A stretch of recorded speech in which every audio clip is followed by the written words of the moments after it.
बिस्मिल्लाहिर्रहमानिर्रहीम। अस्सलाम वालेकुम। मैं हूं होम्योपैथिक डॉक्टर ज़ियाउल्लाह खान गाजी। आज हम ख़वातीन के हवाले से ख़ास तौर पे ये वीडियो बनाऊंगा। होम्योपैथिक की दवा कोनियम के बारे में बताऊंगा।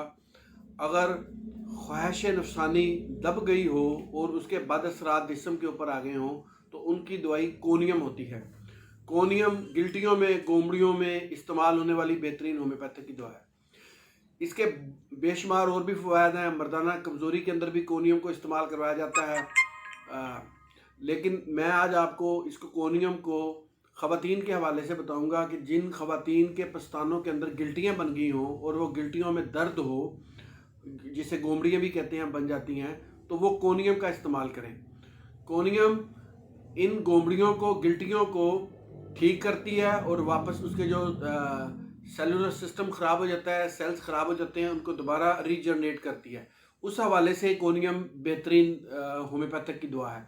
इसको 30, 200 और 1 ml के अंदर इस्तेमाल किया जाता है। पहले छोटी ताकत, बाद में उससे बड़ी और फिर आखिर में 1 ml की एक डोज लेके इस मेडिसिन को बंद कर दिया जाता है। ख़वातीन के हवाले से ये काफ़ी अच्छी दवाई है पस्तानों की गिल्टियों के लिए। इस्तेमाल करें आप इससे और फ़ायदा उठाएं। अपना ख्याल रखिएगा। अल्लाह।